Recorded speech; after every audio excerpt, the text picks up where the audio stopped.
If you look at a map of Europe, you will observe that Greece is a skeleton-like hand stretching its crooked fingers out into the Mediterranean Sea. Here, you'll see countless indentations of coast and elevations of land everywhere, gulfs and bays and the intrusive sea, and all the earth tumbled and tossed into mountains and hills. Greece was broken into isolated fragments by these natural barriers of sea and soil. Every valley developed its own self-sufficient economic life, its own sovereign government, its own institutions and dialect and religion and culture. In each case, one or two cities and around them, stretching up the mountain slopes, an agricultural hinterland. Such were the city-states like Laconia with its Sparta and Attica with its Athens. In 490 BC, Sparta and Athens, forgetting their jealousies and joining their forces, fought off the effort of the Persians, under Darius and Xerxes, to turn Greece into a colony of an Asiatic empire. In this struggle of youthful Europe against the senile East, Athens provided the navy and Sparta the army. The war over, Sparta demobilized her troops and suffered the economic disturbances natural to that process, while Athens turned her navy into a merchant fleet and became one of the greatest trading cities of the ancient world. Traditions and dogmas rub one another down to a minimum in such centers of varied intercourse. Where there are 1,000 faiths, we're apt to become skeptical of them all. Probably the traders were the first skeptics.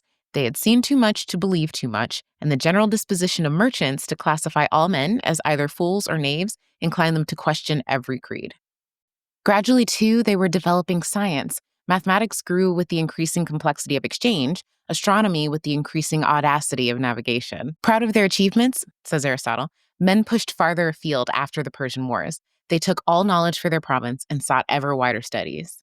Men grew bold enough to attempt natural explanations of processes and events before attributed to supernatural agencies and powers. Magic and ritual slowly gave way to science and control, and philosophy began. At first, this philosophy was physical. It looked out upon the material world and asked what was the final and irreducible constituent of things. The natural termination of this line of thought was the materialism of Democritus. In reality, there is nothing but atoms and space. In politics, they divided into two schools. One, like Rousseau, argued that nature is good and civilization bad, that by nature all men are equal, and that law is an invention of the strong to chain and rule the weak.